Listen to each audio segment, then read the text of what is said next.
Sometimes a man builds something meant to last generations. In a world where everything seems temporary, some legacies are worth salvaging. And sometimes they find their way to the right person.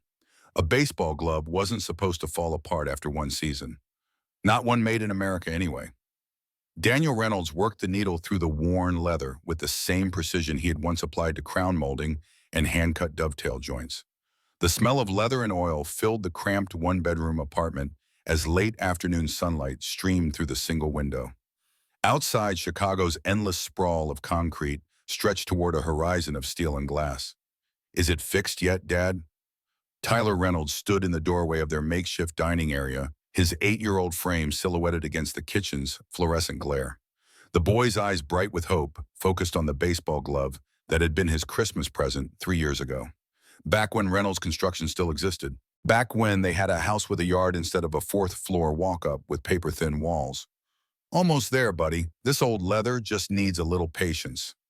Daniel knotted the thread and trimmed it with his pocket knife. "They don't make them like they used to. This glove should have lasted you until high school." "Like Reynolds houses, right?" Tyler grinned, repeating the family motto Daniel had taught him. "That's right." Daniel smiled despite the familiar pang in his chest. Reynolds houses stand forever. 3 generations of Reynolds men had built homes across the Midwest. His grandfather had started with nothing but a hammer and a reputation for straight work. His father had expanded into commercial properties. And Daniel had taken the company to its peak, 30 employees and contracts across 3 states before watching it collapse in the financial crisis. 6 months unemployed and the savings almost gone, the proud legacy of Reynolds Construction reduced to a stack of business cards yellowing in a drawer. A knock at the door interrupted his thoughts. Not the landlord. Rent wasn't due for another week. Daniel set the glove aside and moved to answer his 6'2" frame, navigating the narrow hallway with practiced care. Margaret Collins stood in the hallway, 70 years of dignity, wrapped in a cardigan despite the June heat. Their neighbor had been a fixture in the building since before Daniel was born, and she'd taken a particular interest in Tyler after Daniel's wife had walked out 4 years ago. "Mr. Reynolds," she said, her voice carrying the gentle lilt of Southern roots, never quite surrendered to Northern living. "This came for you today."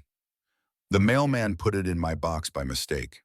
She extended an envelope of heavy cream-colored paper, the kind businesses had stopped using decades ago. "Thank you, Mrs. Collins." Daniel took the envelope, noting the weight of the paper, the formal typewritten address, and the return address from a law office in Clearwater, Virginia. "Clearwater," she said, watching his face. "That's where your grandfather came from, isn't it?" Daniel looked up surprised. "Yes, my grandfather left there in the 50s. How did you know that?" A smile crossed her weathered face. "I worked for Harold Reynolds for 3 summers before I got married." He spoke of Clearwater, sometimes, though never happily. Daniel turned the envelope over in his hands. "I don't know anyone in Clearwater. My grandfather died when I was 10. "Well," she said, her eyes on the envelope, "perhaps someone there remembers the Reynolds family. Good families are remembered, Mr. Reynolds, even after they're gone." She patted his arm and started back toward her apartment. "Let me know if you need anything. Tyler is welcome to come watch my programs if you need some quiet." Daniel closed the door and returned to the kitchen table where Tyler was already examining the envelope. "What is it, Dad? So are we rich now?" The boy's optimism was endless, a counterweight to Daniel's own gravity. "I doubt it, buddy. Probably just some legal thing about Grandpa's old business." Daniel slit the envelope with his pocket knife and unfolded the letter inside. The formal language took a moment to parse, but the meaning was clear enough. William Montgomery, a man Daniel had never heard of, had died and left Daniel the sole heir to his estate in Clearwater, Virginia. The estate consisted primarily of a Victorian mansion and grounds along with a small account to cover property taxes for 1 year. "We inherited a mansion, a real mansion, like in the movies." Apparently, Daniel reread the letter looking for the catch. "But it says here the place has been vacant for 30 years. That's never good for a building." "But it's free, right? And you can fix anything." Tyler's excitement was building, his imagination clearly racing ahead to secret passages and hidden treasures. Daniel studied his son's face. 6 months of financial strain had taken a toll on both of them. Tyler had stopped asking for new clothes, had learned to stretch meals, had given up baseball league when the fees became too much. Through it all, he'd maintained a resilience that humbled Daniel. Maybe they did deserve a break. We could at least go look at it, Daniel conceded. Clearwater's only a couple hours drive, but don't get your hopes up. These old places can be money pits. But Dad, it's a mansion, and nobody else wanted it, but they picked us. It's like we were chosen. A knock at the door interrupted them again. Mrs. Collins stood there, a hint of hesitation in her usually confident posture. I couldn't help overhearing, she said. Did you say William Montgomery? Daniel nodded, surprise. Yes, from Clearwater. Did you know him? No, not personally. She glanced at the letter in Daniel's hand. But everyone who lived around Clearwater in those days knew of William Montgomery. He owned a steel mill that employed half the county. He disappeared in 1960, just vanished one day. Disappeared? Tyler perked up, his interest doubling. Mrs. Collins smiled at the boy. Yes, quite the mystery. There were rumors, of course, financial troubles, foul play, even that he'd run off with another man's wife. But nothing was ever proven. She turned back to Daniel. The Montgomery mansion was quite something in its day. Victorian, built in 1886 by the original Montgomery who founded the mill. And now it's ours. Tyler looked between the adults, barely containing his excitement. It seems so, Daniel said, still processing. But why would this William Montgomery leave his home to someone he never met? Mrs. Collins studied him for a long moment. William Montgomery disappeared in 1907, but he knew that someday you would come to Clearwater. He's been waiting for you. The statement hung in the air, cryptic and unsettling. Before Daniel could ask what she meant, she turned and walked back to her apartment, leaving father and son staring after her. 2 days later, they headed east toward Virginia in Daniel's aging pickup truck. Tyler had packed his few possessions in a duffel bag, his prized baseball glove riding in his lap. Daniel had terminated their month-to-month lease, put their furniture in storage, and loaded his tools in the truck bed. 6 months of job hunting in Chicago had yielded nothing but disappointment. Even if the mansion proved uninhabitable, a change of scenery might do them both good. The metropolitan sprawl gradually gave way to cornfields and small towns, the landscape opening up under a vast Midwest sky. Tyler had his face pressed to the passenger window, watching barns and silos drift past like monuments to a simpler time. Did you know, Tyler said, reading from a guidebook he'd borrowed from the library, that Clearwater used to be famous for its steel? It says here they made the girders for some of Chicago's biggest buildings in the 1960s. Is that right? Daniel glanced at his son, impressed by his research. Your grandfather would have known about that. He always said Midwest steel built America. The book says the mill closed in 1979 and the town lost half its population. Tyler flipped the page. That's sad. That happened to a lot of manufacturing towns, Daniel said. When the factories close, the people have to follow the work. He paused. Like we're doing now. Are we following work, Dad? Noah asked, his voice smaller. Daniel reached over and squeezed his son's shoulder. No, buddy, we're not chasing work. We're following an opportunity. There's a difference. Tyler nodded, but his eyes held a wisdom beyond his years. At 8, he already understood more about economic hardship than Daniel had at twice his age. Clearwater appeared around a bend in the highway, a scene from decades past. The main street held the bones of prosperity, a pharmacy with hand-painted signs, a diner with red booths visible through plate glass windows, a hardware store with genuine wooden floors. But half the storefronts were empty. There were windows papered with faded for rent signs. American flags hung limply from light posts, and the memorial statue in the town square had a weathered, forgotten look. Daniel pulled into the parking lot of Harrison's Market, a grocery store with a hand-lettered sign advertising local produce since 1952. They needed supplies, and locals always had the best information.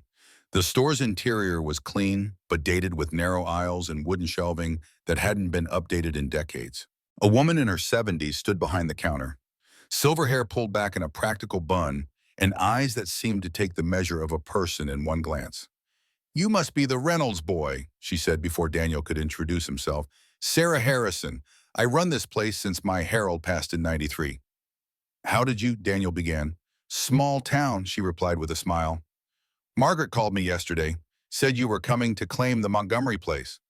She looked him over appraisingly. You look like a Reynolds, same build as your grandfather. He was a good man. Howard was stubborn as a mule, but honest. You knew my grandfather. Daniel was surprised at the second connection in as many days. Everyone knew everyone back then, Sarah said. Clearwater was a proper community before the mill closed. Now we're just hanging on. She turned her attention to Tyler. And you must be the youngest Reynolds. What's your name, young man? Tyler Reynolds, ma'am, he replied with the politeness Daniel had instilled in him. Do you know about the mansion? Is it really big?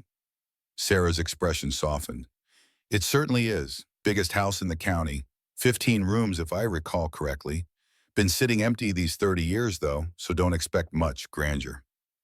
We're not afraid of a little work, Daniel said. I'm a builder by trade. So I hear, Sarah nodded. Well, you've come to the right place then. That old house needs someone who understands craftsmanship.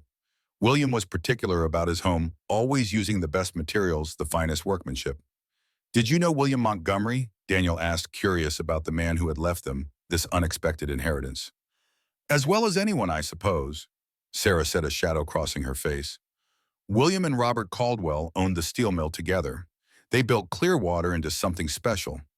Good jobs, good wages. People were proud to work Montgomery steel. What happened to him? Tyler asked.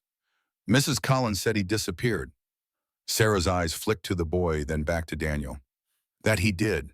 May of 1907, just vanished, left his car in the mill parking lot, and was never seen again. She began ringing up the groceries they'd selected. There was talk, of course, rumors that he'd embezzled money from the company, but those who knew William never believed it. And Robert Caldwell, Daniel asked, what happened to him? Took over the mill entirely after William disappeared. Ran it into the ground within 2 years. Sarah's voice hardened.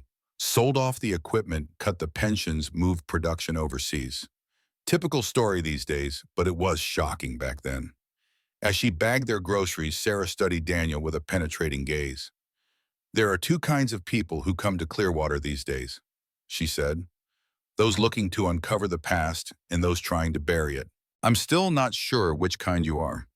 The Montgomery mansion appeared at the end of Elm Street. As they rounded the bend, its weathered grandeur taking Daniel's breath away. 3 stories of Victorian architecture rose behind a neglected wrought iron fence. The once majestic structure now showed decades of abandonment, paint peeled from ornate trim, in great curling sheets, in missing shingles, gave the roof a jagged, toothless smile against the sky. Wow, Tyler breathed, and Daniel couldn't tell if it was wonder or disappointment. They parked and approached slowly, gravel crunching beneath their feet. With a craftsman's eye, Daniel noted that beneath the cosmetic decay lay good bones. The foundation of locally quarried stone showed no significant settling, and the structural timbers visible through one broken window appeared sound. The restoration would be challenging but not impossible. The front door key had come with the inheritance papers, along with a note explaining that the utilities had been maintained at minimal levels to prevent pipes from freezing. When Daniel turned the key and pushed open the heavy oak door, it swung inward with a groan that seemed to echo through empty rooms. The entry hall took his breath away despite the decay. A grand staircase curved upward, its banister carved from what looked like solid walnut. The floors were wide plank hardwood, dulled by dust and neglect, but showing glimpses of rich honey color beneath the grime. Crown molding ran along 14-foot ceilings, and stained glass panels flanked the front door, casting colored shadows across the space. Dad, look at this, Tyler called from the parlor. He stood beneath a crystal chandelier, its hundreds of prisms catching the afternoon light streaming through tall windows. Daniel joined his son, running his hand along the fireplace mantel.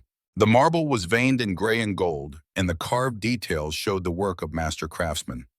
Even in its current state, the room radiated elegance and history. They moved through the house like archaeologists exploring ancient ruins. The dining room could seat 12 easily, its mahogany table still gleaming under a layer of dust. The kitchen retained its original cabinetry, built-in hutches and pantries that spoke of an era when families cooked elaborate meals from scratch. Daniel noticed the quality of the woodwork everywhere, the attention to detail that marked the difference between houses and homes built to last generations.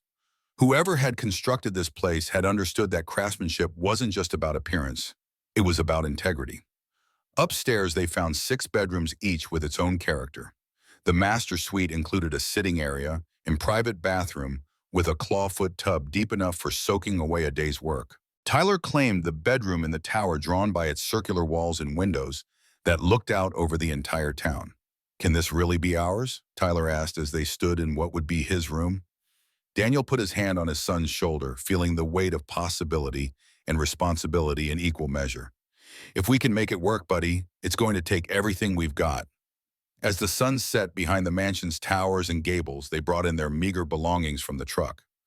Tyler arranged his few books and toys on a dusty shelf in the tower room, placing his baseball glove in the center like a talisman. Daniel unloaded his tools in what had once been a butler's pantry off the kitchen, arranging them with the care of a surgeon organizing instruments. While clearing space in the library for their sleeping bags, Daniel had decided they'd camp indoors until he could assess which bedrooms were safest. Tyler discovered a yellowed newspaper clipping tucked between two leather-bound books. "Dad, look at this," he called, holding up the brittle paper. The headline read, "Steel Mill Owner Missing After Fraud Allegations." Daniel took the clipping carefully, noting the date, May 17, 1977. The article described William Montgomery's disappearance and the subsequent accusations from his business partner, Robert Caldwell, about financial irregularities at the mill. The piece was notably one-sided, quoting Caldwell at length about his shock and disappointment, but offering no defense for the absent Montgomery. "Do you think he really stole money, Dad?" Tyler asked, his young face troubled by the thought that their benefactor might have been a criminal. "I don't know, buddy," Daniel replied honestly. "But I've learned that newspapers don't always tell the whole story. Let's not judge a man we've never met based on one article." Tyler nodded, his expression serious. "Maybe that's why he left us the house, to tell his side of the story." Before Daniel could respond, the sound of tires on gravel caught their attention. Through the library window, they saw a black sedan pull up behind Daniel's truck. The car was expensive and out of place in their rural setting. The man who emerged wore a tailored suit and carried a leather briefcase. He was about Daniel's age, with silver at his temples and the kind of confident bearing that came from never having to worry about money. "Stay here," Daniel told Tyler, heading for the front door. He reached it just as the visitor was raising his hand to knock. "Mr. Reynolds?" The man's smile was professional, his handshake firm. "James Bennett, attorney at law. I represent Monarch Development regarding this property." Daniel wiped his dusty hands on his jeans before returning the handshake. "What can I do for you, Mr. Bennett?" "I understand you have recently inherited this property from William Montgomery. I wanted to discuss a business proposition that might interest you." Bennett glanced past Daniel into the mansion's dim interior. "May I come in?" Daniel hesitated, then stepped aside. Bennett entered, his expensive shoes incongruous against the dust-covered floors. He surveyed the entry hall with the practiced eye of someone assessing an investment rather than admiring architecture. "Impressive bones," he commented. "These Victorians were built to last. Of course, bringing it up to modern standards would be prohibitively expensive." They settled in the parlor, Bennett perching on the edge of an antique chair, as if afraid dust might cling to his immaculate suit.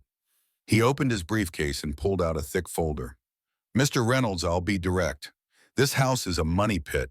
The restoration costs alone will run well into six figures, and that's assuming you don't discover any major structural issues." He slid a document across the coffee table. "I have clients who are interested in purchasing the property for land development. We're prepared to offer $120,000, significantly above market value given the condition." Daniel glanced at the papers Bennett had spread out. The proposed purchase price was substantial enough to buy a decent house in a good school district and still have money left over for Tyler's future. After 6 months of financial struggle, it was tempting. "That's a generous offer," Daniel said carefully. "But we just got here. We haven't even had time to fully assess what needs to be done." Bennett's smile tightened almost imperceptibly. "Mr. Reynolds, I've been monitoring this property for years. I know its history, its problems, its potential." He gestured around the room. "The foundation has shifting issues on the west side. The electrical system is original knob and tube wiring, a fire hazard that will require complete replacement. The roof leaks in at least 7 places. The plumbing is lead and will need to be brought up to code." His assessment was professionally delivered but felt like a blow to Daniel's hopes. Everything Bennett mentioned would be expensive to fix, requiring specialized knowledge and materials to maintain the historical integrity of the house. "How do you know all this?" Daniel asked. "Monarch Development has been acquiring properties in Clearwater for the past decade," Bennett explained. "We've had engineers assess every significant building in town. This one has been high on our list, but William Montgomery's unusual will made acquisition challenging. From the doorway, Tyler spoke up, having crept down the hall despite Daniel's instructions. We like this house. It feels like it was waiting for us. Bennett's expression softened slightly as he looked at the boy. I understand the appeal, young man. Old houses have character, but they also have secrets, and not all of them are pleasant. He turned back to Daniel. Did you know William Montgomery disappeared under a cloud of suspicion, financial fraud, embezzlement from the mill? There were even rumors about an affair with his business partner's wife. Daniel felt a surge of protectiveness, both for Tyler and strangely for the absent William Montgomery. Mr. Bennett, I appreciate your offer, but we're not ready to sell. We need time to consider our options. Bennett closed his briefcase with a decisive click. Of course, take your time. My card is in the folder along with our formal offer. He stood and straightened his suit. Just keep in mind, Mr. Reynolds, that sentiment can be expensive. This offer is generous because we value the land. If the house deteriorates further, that value decreases. As they walked him to the door, Bennett paused in the entry hall, looking up at the grand staircase. It's a shame, really. In its day, this was the finest house in the county, but William Montgomery left more than a house behind when he vanished. He left a legacy of questions that have haunted this town for decades. He fixed Daniel with a penetrating stare. Be careful you don't inherit those ghosts along with these walls. After Bennett's sedan disappeared down the driveway, Daniel and Tyler stood on the porch in the gathering dusk. The mansion loomed behind them, its secrets still hidden behind decades of neglect. Are we going to sell, Dad? Tyler asked, his voice small. Daniel looked down at his son, then back at the house they'd only just discovered.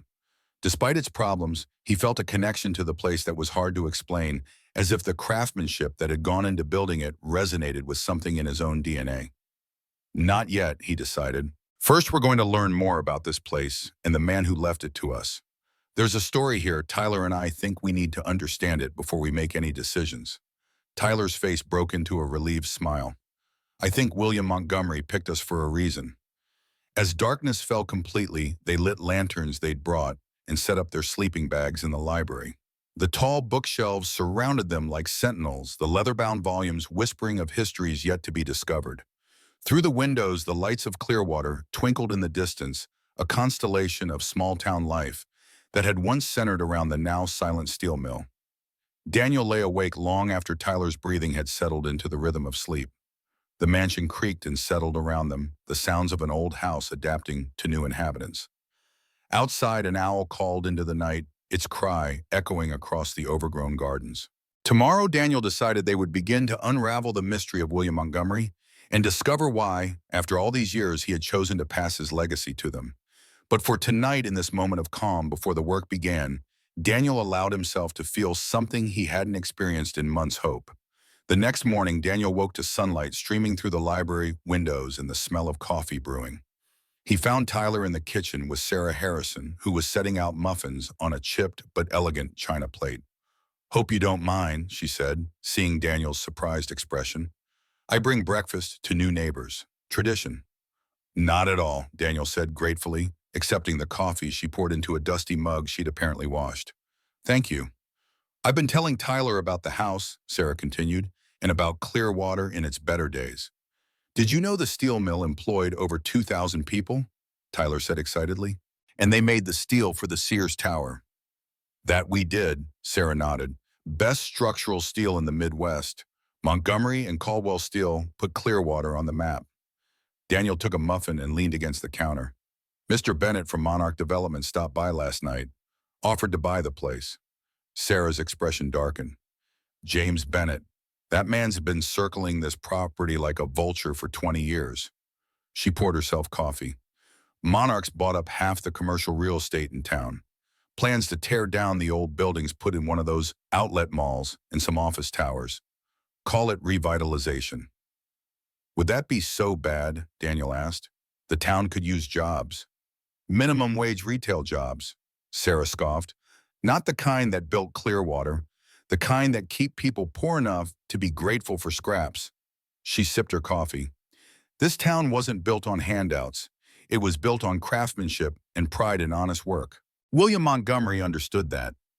After breakfast, Daniel drove into town to visit the local hardware store. He needed to assess what materials he could source locally before making a list of specialty items he'd have to order.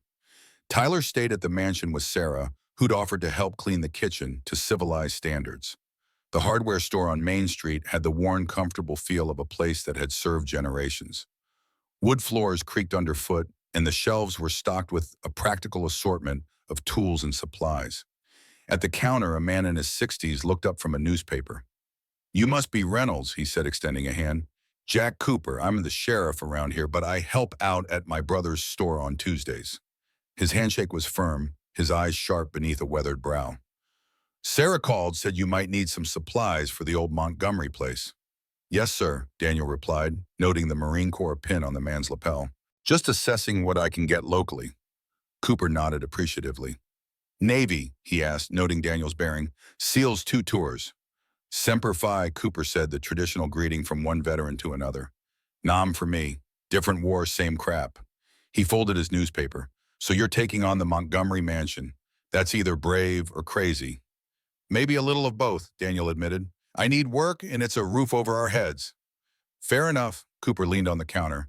"But you should know what you're getting into. Bennett been to see you yet? Last night, offered $120,000. He'll go higher," Cooper predicted. "Monarch's got plans for that whole hillside, luxury condos with a view of the river. Only thing standing in their way is that Victorian monstrosity." Daniel listed the supplies he needed, and Cooper moved around the store pulling items from shelves. As he worked, he continued talking. "Monarch's bought up 40% of the commercial property in town over the last decade.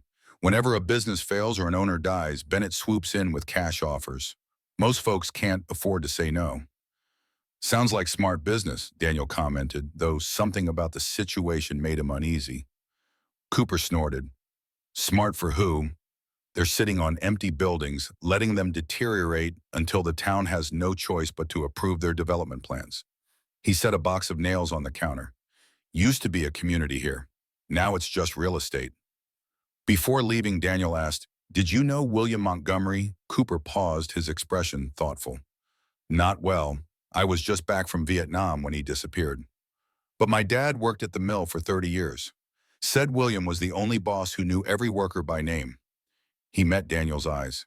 After William vanished, Dad always said something didn't add up. The William Montgomery he knew wouldn't steal a dime, let alone embezzle thousands. "What do you think happened to him?" Cooper shrugged. "Official investigation went nowhere. No body, no evidence of foul play. Just a man who walked away from his life." He began ringing up Daniel's purchases. "But I'll tell you this, in 40 years of law enforcement, I've never seen a man just vanish without a reason. And usually that reason is either love or money." When Daniel returned to the mansion, he found Tyler in the parlor, carefully cleaning the ornate woodwork with a soft cloth Sarah had provided. The boy had a methodical approach that reminded Daniel of himself at that age, patient, thorough, respectful of craftsmanship. "The wood is thirsty," Tyler explained, showing how the polish disappeared into the grain. "Sarah says it hasn't been fed in decades." "You're doing a good job," Daniel said, ruffling his son's hair. "Want me to show you something special about old houses like this?" Tyler nodded eagerly, and Daniel knelt beside him at the baseboard molding. "See how this is built?" He traced the profile with his finger. "This isn't just decoration. It's telling you a story about the house. Each layer, each curve was a choice made by the craftsman. When you understand how to read these details, it's like the house is talking to you." Tyler's eyes widened. "What's it saying?" "It's saying it was built by someone who cared about doing things right," Daniel explained. "Someone who knew that details matter. That's something my grandfather taught me. A house is only as good as its smallest details." They continued working through the afternoon, Daniel assessing the structural needs while Tyler cleaned and organized. In the front parlor, Daniel noticed something odd about a section of wainscoting.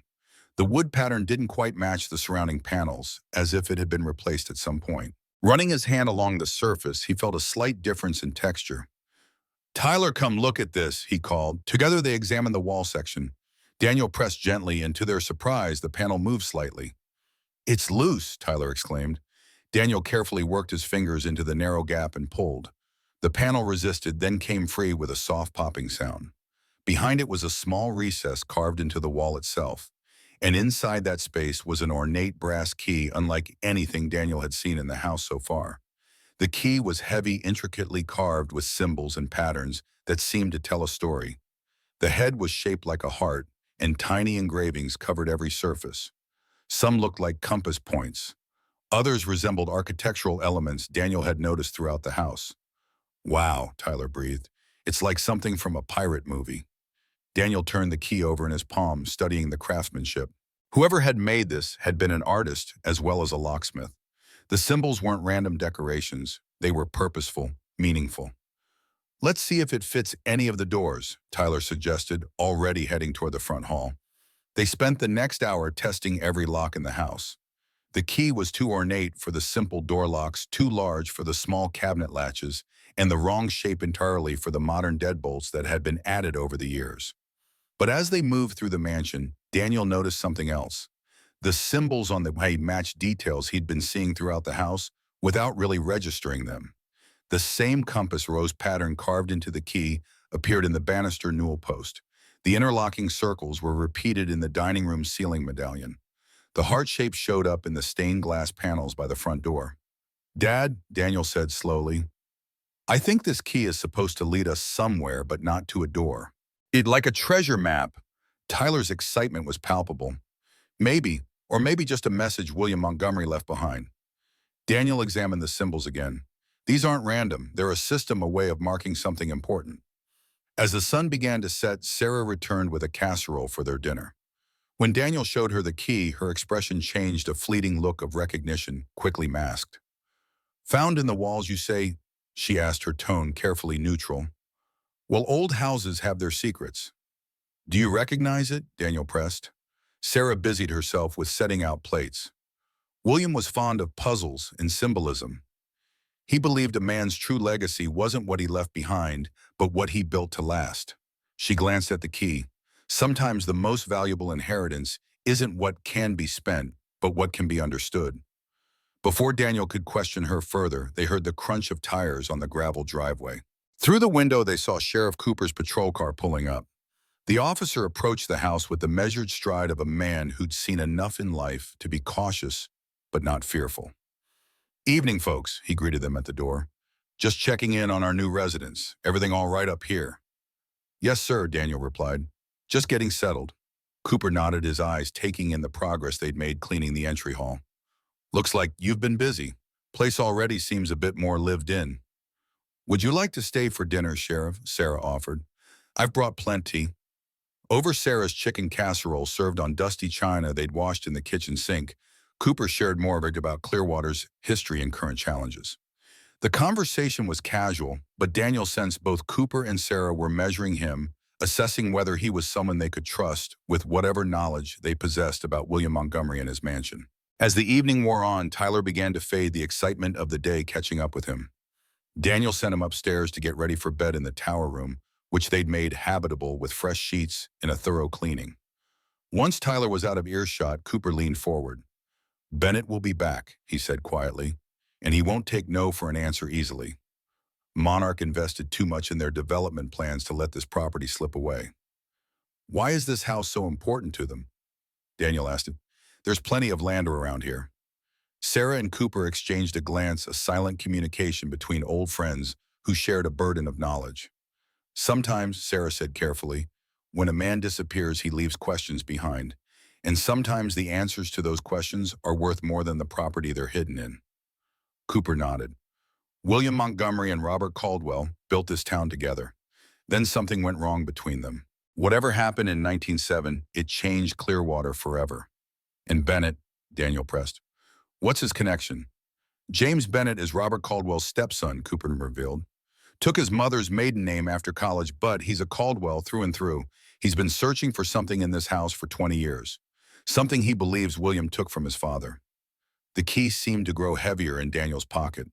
Whatever secrets it unlocked, and they were clearly worth a great deal to more than one party. After their guests left, Daniel climbed the stairs to the tower room to check on Tyler. The boy was already asleep, his baseball glove tucked beside his pillow, his face peaceful in the glow of a small nightlight they'd brought from Chicago.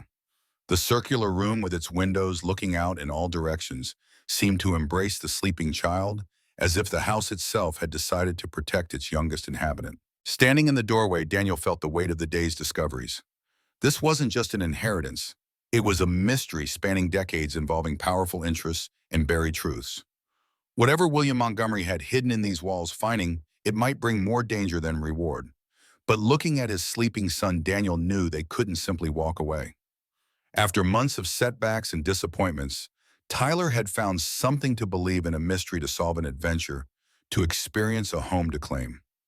How could Daniel take that away from him? Besides, there was something about this house that called to the craftsman in Daniel, the part of him that recognized and respected quality work. The mansion hadn't been built as a showpiece, but as a legacy, something meant to stand for generations. In a world where everything seemed disposable, that kind of commitment to permanence deserved respect. Daniel gently closed Tyler's door and descended the grand staircase, his hand trailing along the polished banister. In the library, he spread out the papers from Bennett's folder on a table and began reading the property assessment. The list of deficiencies was daunting. Electrical issues, plumbing problems, structural concerns in the West Wing, a roof that needed complete replacement. The estimated repair costs ran to $175,000, far more than Daniel could ever hope to afford. Bennett's offer of $120,000 seemed increasingly reasonable in the face of such numbers. Yet something felt wrong about the assessment. The foundation issues described didn't match what Daniel had observed in his own inspection. The electrical system, while outdated, wasn't nearly as hazardous as the report claimed. It was as if Bennett's experts had deliberately exaggerated every problem to make restoration seem impossible. Outside, an owl called in the darkness, its cry echoing across the overgrown gardens. The mansion creaked and settled around him, the sounds of an old house adjusting to new inhabitants.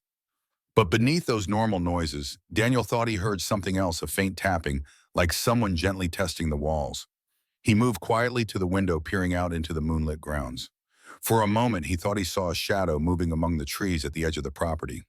Then it was gone, leaving only the silver-touched landscape and the distant lights of Clearwater below. Daniel's hand closed around the ornate key in his pocket. Whatever William Montgomery had hidden in this house, others were still searching for it. And judging by Bennett's persistence and the shadow in the garden, they weren't about to give up easily. Sometimes, Daniel said to the empty room, a man builds something that isn't just meant to last. It's meant to be found by the right person at the right time. He studied the symbols on the key, tracing their intricate patterns with his finger. The question is, William Montgomery, are you trying to protect this secret, or are you helping the right person find it? The morning sun streamed through the library windows, warming the old hardwood floors as Daniel Reynolds awakened in the armchair where he'd fallen asleep. The brass key still rested in his palm, its weight a reminder of yesterday's discoveries.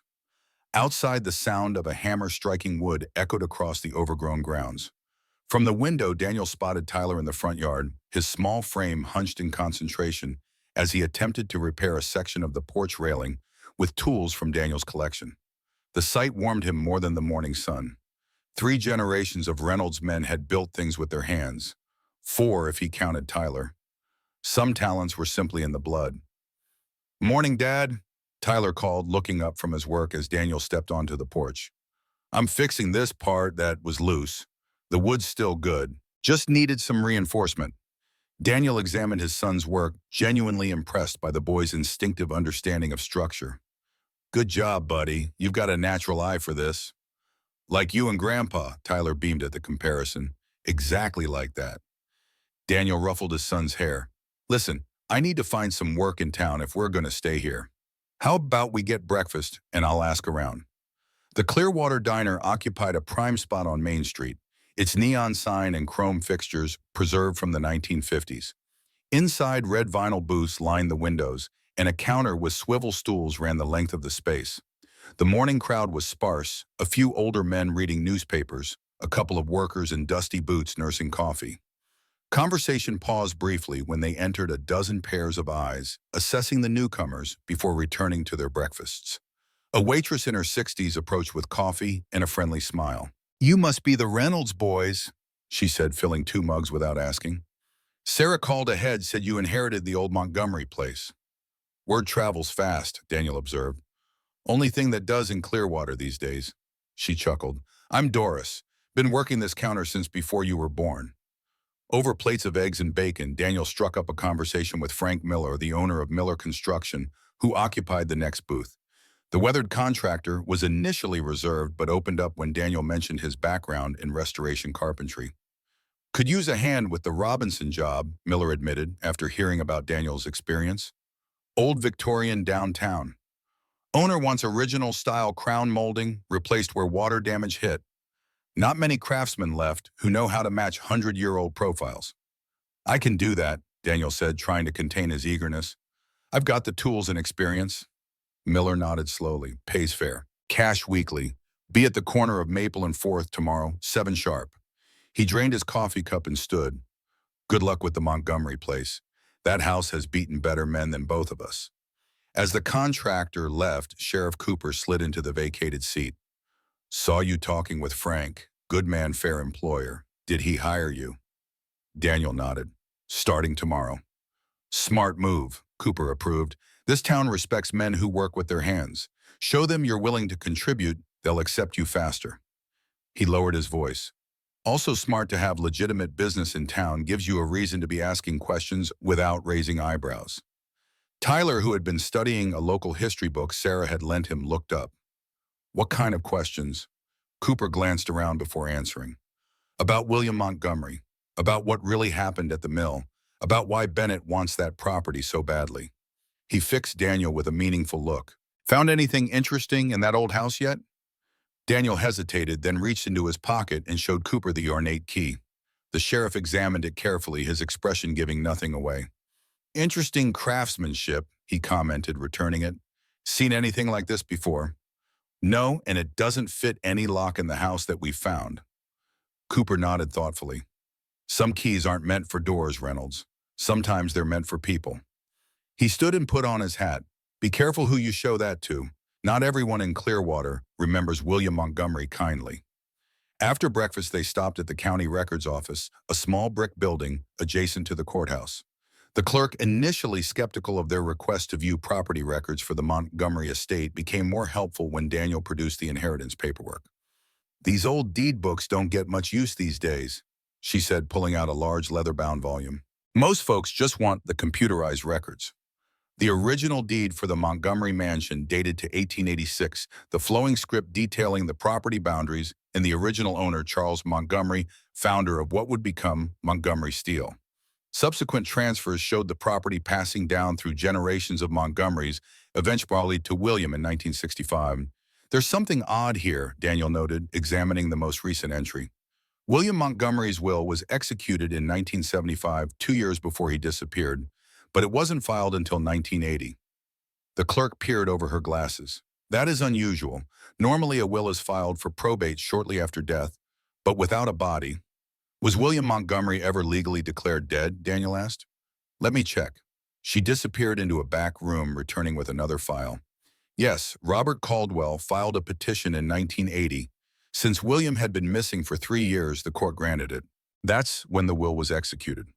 So Robert Caldwell initiated the legal process that allowed William's will to be executed. Daniel's suspicions deepened. Was Caldwell surprised by the contents of the will? The clerk's expression turned cautious. I couldn't say officially, but unofficially. She lowered her voice. My mother worked in this office back then. She said Mr. Caldwell was furious, expected to get the mansion himself, being William's business partner. Instead, the will specified the house was to be held in trust until claimed by a specific heir, not named but described in some kind of riddle or code. And no one figured out the code for 45 years. Apparently not, until now. She studied Daniel with new interest. You must be the one William was waiting for. When they returned to the mansion, Sarah's car was parked in the driveway. They found her in the kitchen unpacking groceries and household supplies. Thought you could use these, she explained, setting out cleaning products and basic pantry items. Can't restore a house on an empty stomach. Thank you, Daniel said, genuinely touched by the gesture. But you don't need to. Nonsense, Sarah interrupted. It's what neighbors do. Besides, Tyler here promised to show me what you found yesterday. Daniel shot his son a questioning look. I didn't tell her about the key, Tyler clarified quickly. Just that we found something cool.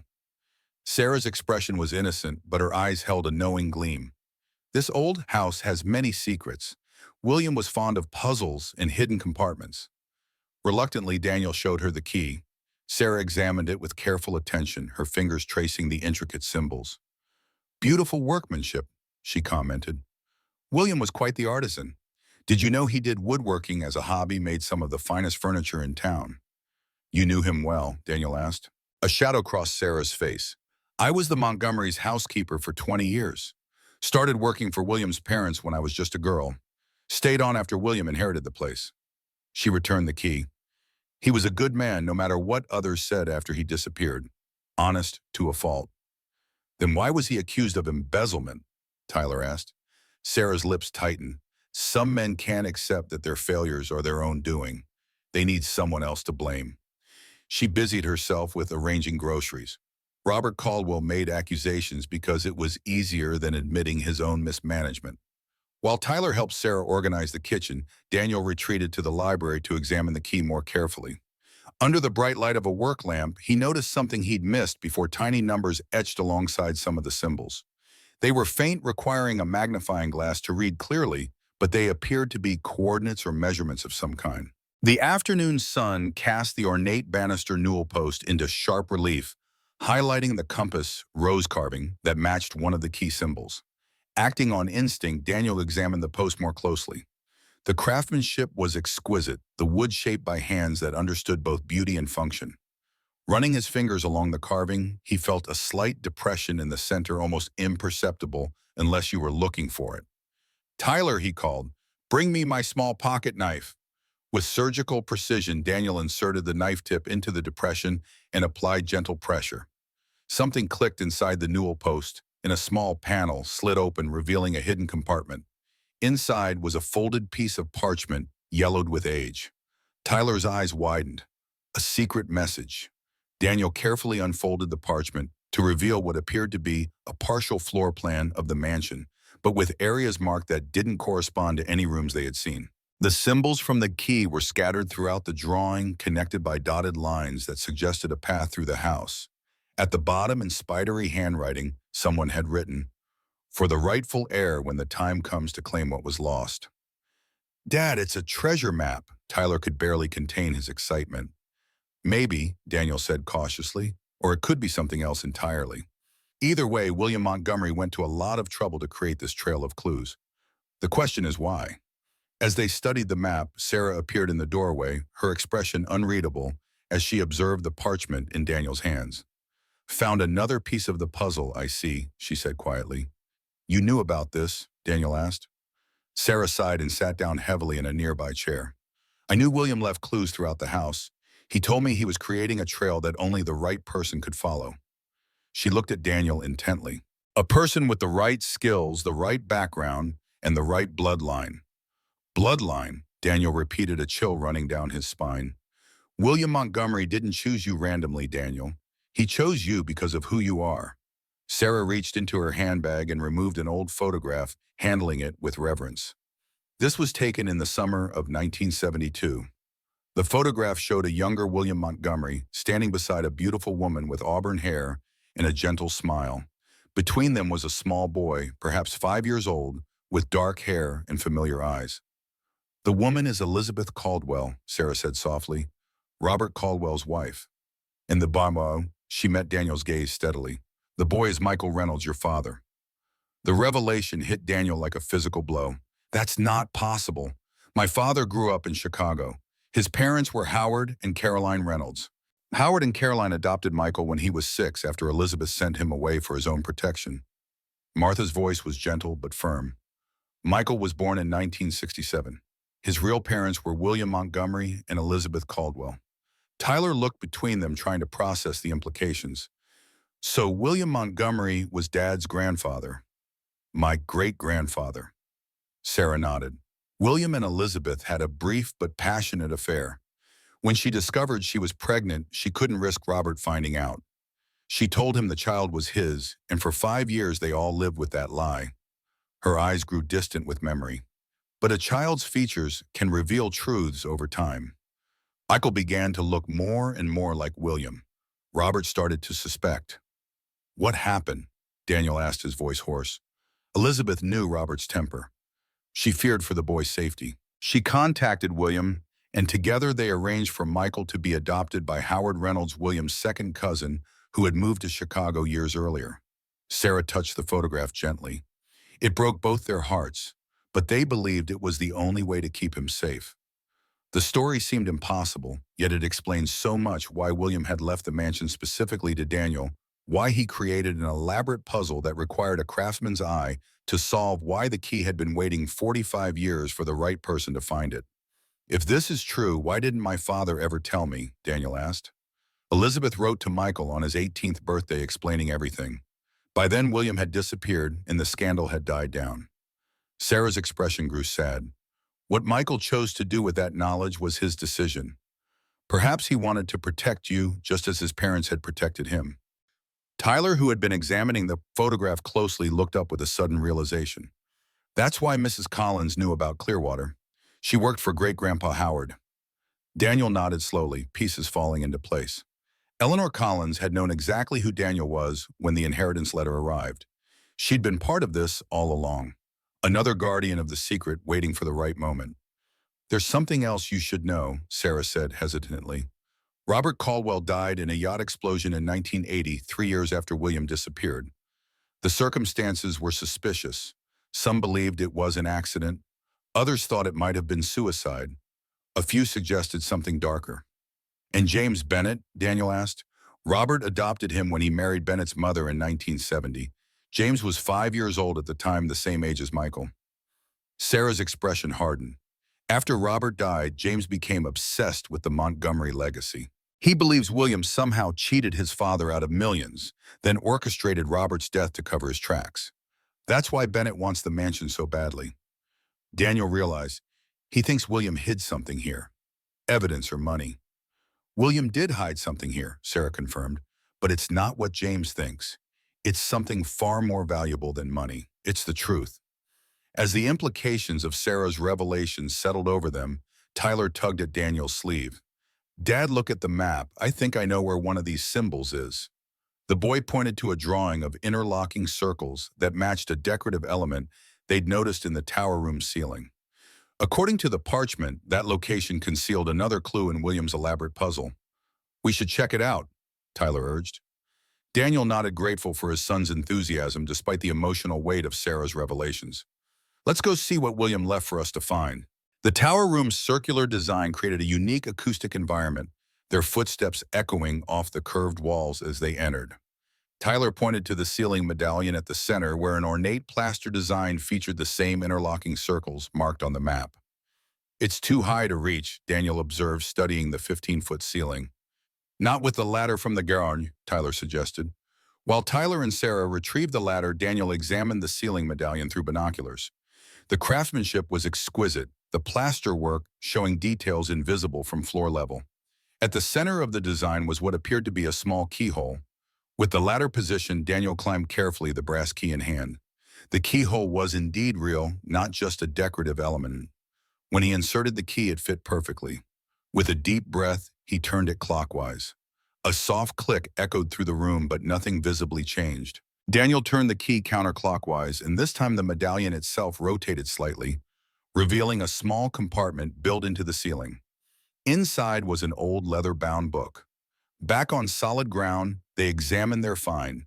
The book was a journal, its pages filled with the same spidery handwriting they'd seen on the map. The entries spanned from 1970 to 1907, documenting William Montgomery's most private thoughts and secrets. "We should read this carefully," Daniel said, handling the journal reverently. "William wanted us to find it, but we need to understand why." As evening approached, Sarah prepared to leave. At the door, she turned to Daniel with a serious expression. "Be careful who you trust with what you're discovering. There are people in Clearwater who would prefer the past stay buried." "Including you?" Daniel asked pointedly. Sarah's smile was sad. "I've kept William's secrets for 45 years because I believed in him. Now I'm trusting you with them because I think that's what he would have wanted." She squeezed his arm gently. "Read the journal, then you'll understand why all this matters so much." After Tyler had gone to bed, Daniel settled in the library with William's journal and a glass of whiskey Sarah had thoughtfully included in her grocery delivery. The first entries were mundane business matters, household affairs, comments on local politics. But in March 1970, the tone changed dramatically. Saw Elizabeth again today, William had written. Robert was in Pittsburgh for the steel conference. We walked by the river and talked for hours. She understands me in ways no one else ever has. This is madness, of course. She's my partner's wife, but when I'm with her, nothing else seems to matter. The affair had developed quickly, passionate and all-consuming. By summer, William was writing about a future together, planning to dissolve his partnership with Robert and start fresh elsewhere with Elizabeth. Then came the entry that changed everything. Elizabeth is pregnant. The timing makes it impossible to be Robert's child. The journal detailed those difficult years in greater depth. William's agony watching his son grow up from a distance, the rare stolen moments with Elizabeth during Robert's business trips, and the torment of a father who could never publicly claim his child. Then in early 1975, disaster struck. Robert knows, I don't know how, but he confronted me today with accusations. Not about Michael, thank God, but about company finances. He claims I've been embezzling funds, creating false accounts, manipulating the books. It's absurd, of course, but he's prepared documentation that looks convincing. He offered me a choice: resign quietly, surrendering my shares at a fraction of their value, or face public accusations and criminal charges. The next entries detailed William's growing suspicion that Robert himself was the one embezzling from the company, using William as a scapegoat. He began gathering evidence, carefully documenting discrepancies in the accounts, tracing money transfers to offshore entities controlled by Robert. The amounts are staggering, William wrote in late 1976, millions siphoned from the company over years. No wonder productivity has fallen. Robert's been stripping assets, preparing to close the mill entirely once he's extracted maximum value. He doesn't care about the workers or the town. It's all just numbers on a balance sheet to him. The final entries grew increasingly urgent. William had compiled enough evidence to expose Robert's crimes, but feared the consequences for Elizabeth and Michael if the truth came out. He devised an elaborate plan to disappear, taking his evidence with him while leaving behind a trail that only his true heir could follow. I've designed a system, he wrote in his last entry, dated May 10, 1907. A series of clues and puzzles built into the house itself. Only someone with Reynolds' blood and a craftsman's eye will see the patterns. When the time is right, when it's safe, my grandson will come home to claim his inheritance. Not just this house or material wealth, but the truth. And with that truth, perhaps justice can finally be served. The journal ended there. 1 week later, according to newspaper accounts, William Montgomery vanished without a trace. Daniel sat back, his mind reeling from revelations that rewrote his family history. His father had known the truth since his 18th birthday, but had chosen to keep it secret. Why? To protect Daniel from a painful legacy, or because he feared Robert Caldwell's power and influence might reach even to Chicago. Morning found Daniel still in the library. The journal opened before him when Tyler came downstairs. "Did you read it all?" the boy asked, eyeing the journal. "Yes," Daniel replied, rubbing his tired eyes. "It's quite a story." "Are you going to tell me?" Daniel considered his son's earnest face. At 8, Tyler was young, but he was also perceptive and resilient. Sheltering him from difficult truths might do more harm than good. "Your great-grandfather William had a secret love affair with a married woman named Elizabeth," he explained. "They had a son, your grandfather Michael. But Elizabeth's husband, Robert Caldwell, was a powerful and dangerous man. To protect the boy, they sent him away to be raised by Howard Reynolds in Chicago. That's why Grandpa never talked about Clearwater."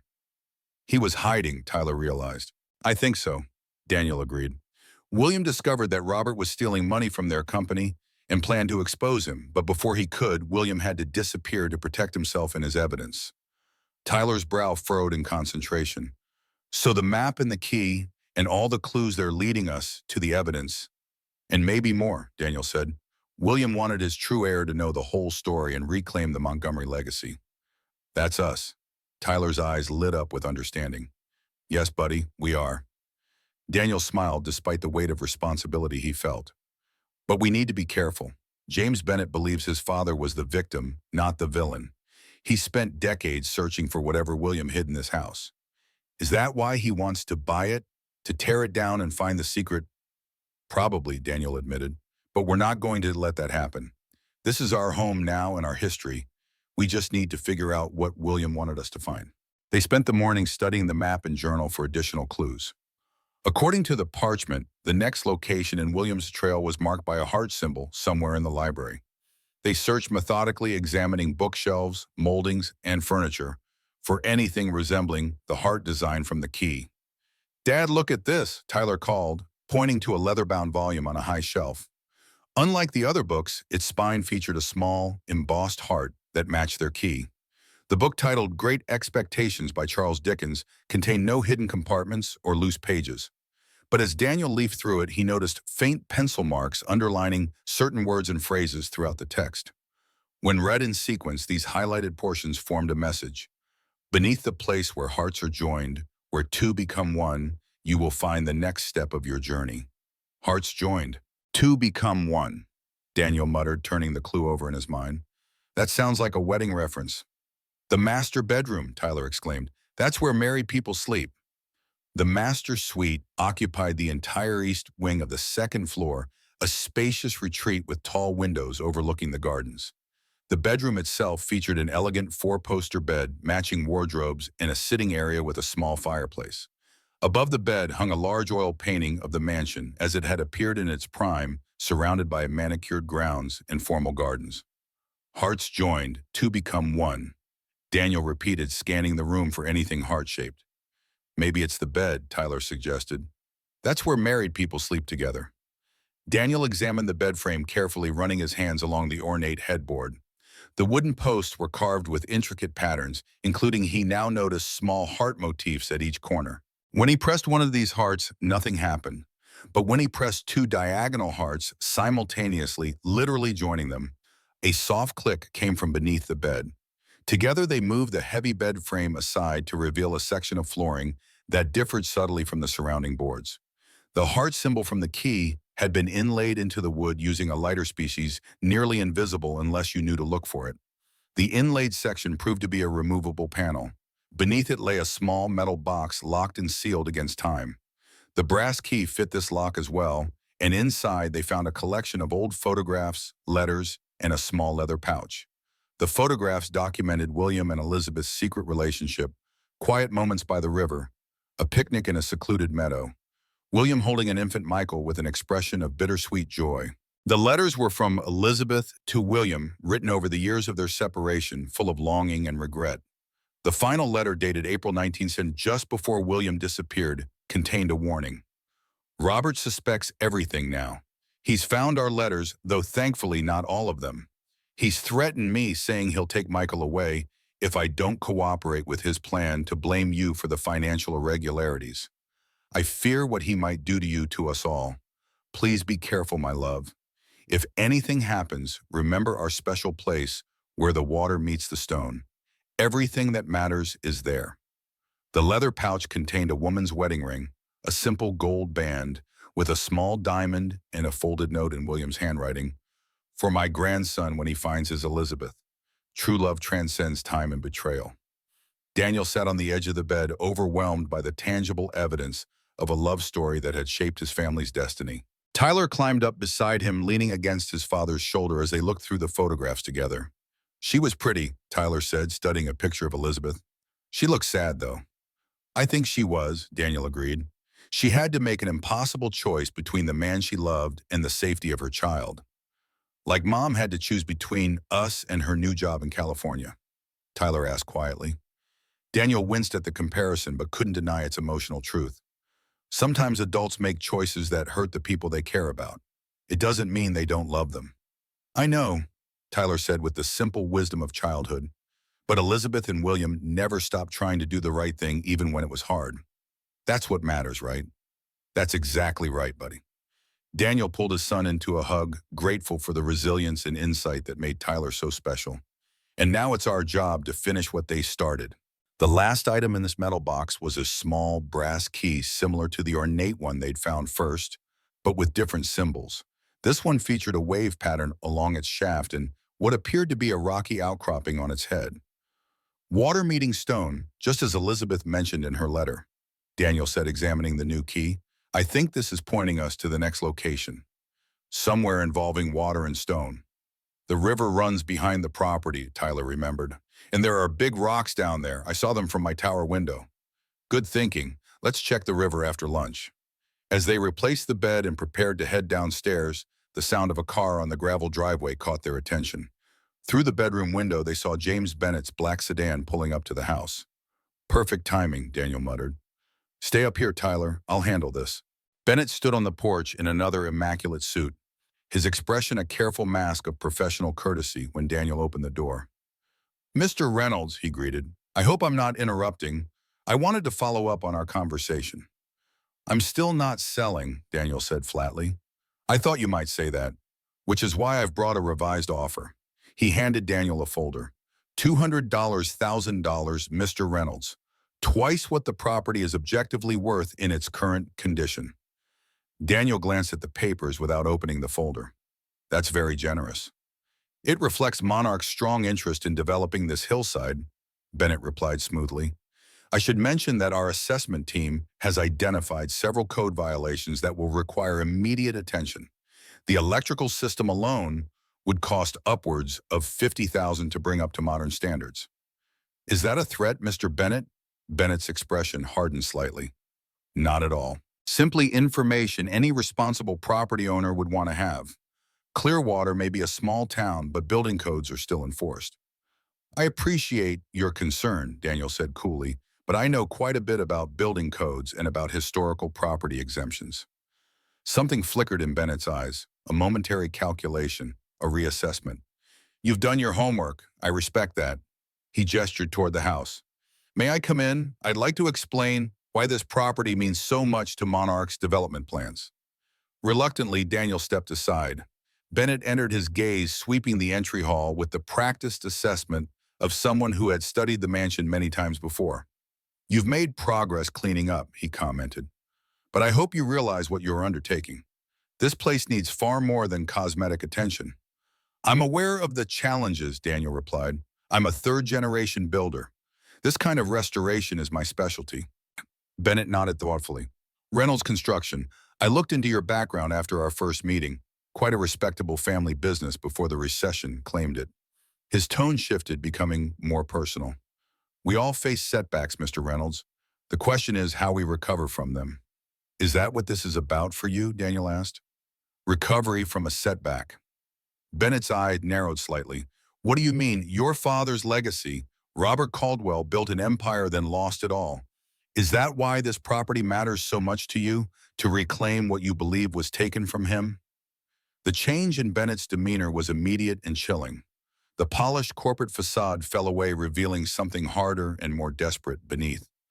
You've been talking to the locals, he said, his voice tight. Let me guess, Sarah Harrison, Sheriff Cooper. They filled your head with their version of history.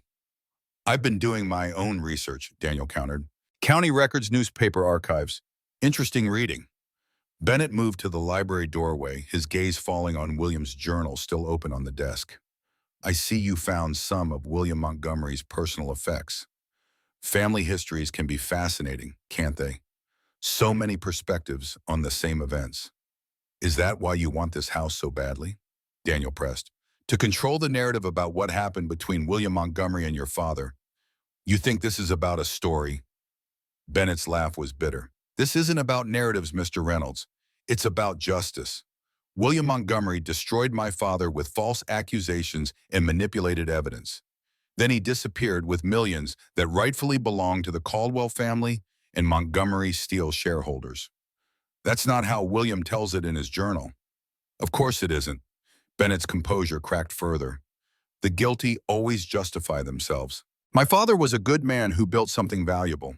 William Montgomery couldn't bear that Robert was the more successful partner, so he sabotaged everything, then vanished with the money.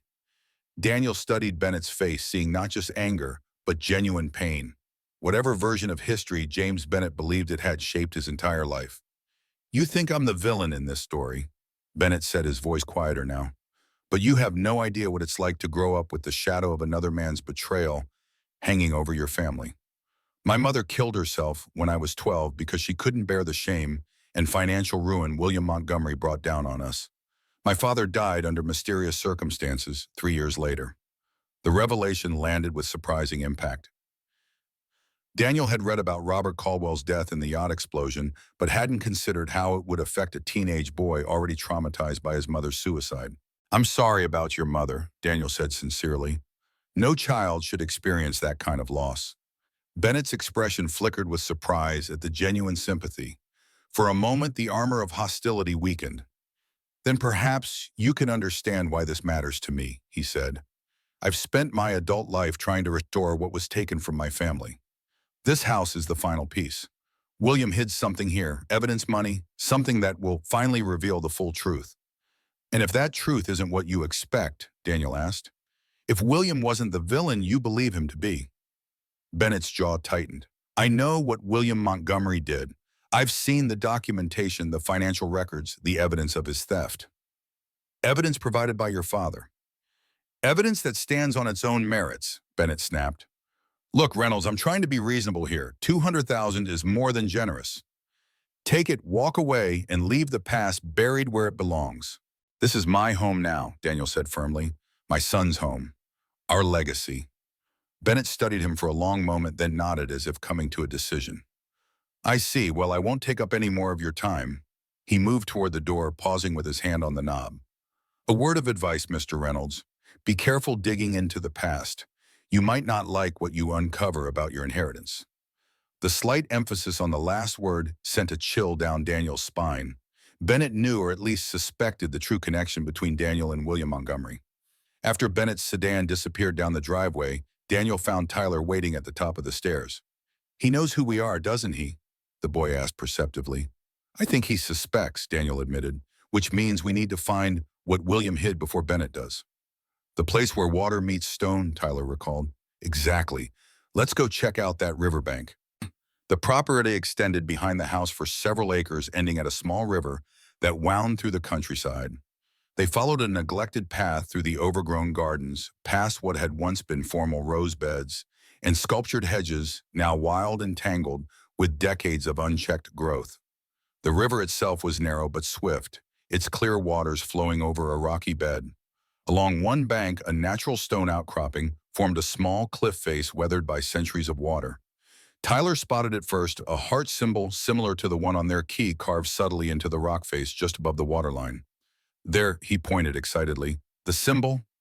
Daniel waded into the shallow water, studying the carving. It was weathered but unmistakable, the work of skilled hands that understood how to make a mark last through decades of exposure to the elements. Near the heart was a small depression that looked exactly the right size for their new key. "Stand back a bit," Daniel instructed Tyler. "The current's stronger than it looks." With careful movements, he inserted the wave-patterned key into the depression. It fit perfectly, as if made for this specific lock. When he turned it, a section of the rock face shifted inward, with a grating sound of stone against stone. Behind the movable panel was a small cavity lined with metal to keep out moisture. Inside lay a waterproof container sealed against the elements. Daniel removed it carefully and carried it back to the bank, where Tyler waited eagerly. "What's inside?" the boy asked, his eyes wide with anticipation. "Let's find out." The container was sealed with a combination lock, but the numbers were already set to the correct sequence, 51067, which Daniel recognized as Michael's birth date from William's journal. Inside, they found several items protected in waterproof wrapping: a thick envelope of documents, a small notebook, and a metal case. The documents proved to be financial records meticulously organized and annotated in William's distinctive handwriting. They detailed years of suspicious transactions, funds moved through shell companies, assets stripped from Montgomery Steel, and diverted to offshore accounts controlled by Robert Caldwell. "This is the evidence William collected against Robert," Daniel realized. "Proof that Caldwell was embezzling from the company, not William." The notebook contained additional observations and notes, including records of conversations William had secretly recorded between Robert and various co-conspirators. Most damning of all was a transcript of Robert admitting to a colleague that he had manufactured evidence against William to force him out of the company. "He was planning to take this to the authorities," Daniel told Tyler, "but he disappeared before he could because Robert found out. William must have realized he was in danger and went into hiding, but made sure the evidence would be found someday by someone who could use it." The metal case was the most surprising find. It contained bearer bonds and financial instruments carefully preserved and still valid, along with bank documentation for accounts in Switzerland and the Cayman Islands. A note in William's handwriting explained that he had liquidated his legitimate assets before disappearing, converting them to forms that couldn't be traced or seized. These bonds alone are worth millions, Daniel said, stunned by the implications. And the accounts, if they've been accruing interest all these years. Are we rich? Tyler asked, his eyes wide. It looks that way, Daniel admitted. But this is about more than money, Tyler. It's about clearing William's name and exposing the truth about what happened to Montgomery Steel in this town. As they carefully repacked the container, a noise from the direction of the house caught their attention. Looking up, they saw a figure moving along the garden path, James Bennett, his suit incongruous against the overgrown vegetation heading directly toward them. How did he know? Tyler whispered. He must have been watching the house, Daniel realized. Saw us heading toward the river. What do we do? Daniel handed the container to Tyler. Take this back to the house through the woods. Go straight to Sheriff Cooper in town if I'm not back in an hour. But Dad, no arguments, Tyler. This is too important. Reluctantly, Tyler took the container and disappeared into the trees lining the riverbank just as Bennett approached the stone outcropping. Mr. Reynolds, Bennett called, his voice carrying across the water. Doing some exploring. Just checking the property boundaries, Daniel replied, wading back across the shallow river. Didn't expect to see you again so soon. Bennett's eyes narrowed, scanning the area with obvious suspicion. Where's your son? Went back to the house for lunch. What can I help you with, Mr. Bennett? Bennett stepped closer, his usually immaculate appearance slightly disheveled from the walk through the overgrown gardens. I've been thinking about our conversation. There's something I should show you. He reached into his jacket and pulled out a folded document. This is a copy of the police report filed when William Montgomery disappeared. Both the investigating officer's conclusions about evidence of financial impropriety. Daniel glanced at the report, which did indeed suggest that William had been involved in questionable financial dealings. Reports can be influenced by who's providing the information, he observed, especially when one party has disappeared and can't defend himself. Bennett's expression hardened. You really believe William Montgomery was some kind of saint, don't you? That Robert Caldwell was the villain in this story? I think the truth is probably complicated, Daniel replied carefully. But I've seen evidence that contradicts the official narrative. What evidence? Bennett demanded, his voice suddenly sharp. Historical records, William's personal papers, things that paint a different picture of what happened in '77. Bennett's eyes darted to the stone outcropping, then back to Daniel. You found something here, didn't you? Something William hid. Daniel remained silent, weighing his options. Bennett was clearly agitated, potentially dangerous, and Daniel needed to buy time for Tyler to reach safety with the container. I don't know what you think William Montgomery left behind. Bennett continued, his composure slipping further. But whatever it is, it's based on lies. The man was a fraud, a thief, and a homewrecker. You mean because of his relationship with Elizabeth? Bennett's face flushed with anger. You know about that too. Their affair destroyed my family. It drove my mother to suicide. William Montgomery took everything from us, the company, our reputation, our future. Robert Caldwell wasn't your biological father, was he? Daniel asked, the realization dawning. He adopted you when he married your mother. You were never a Caldwell by blood. What difference does that make? Bennett snarled. He was more of a father to me than William Montgomery ever was to Michael Reynolds. The admission hung in the air between them. Bennett knew about Michael, about the true relationship between the Reynolds and Montgomery families.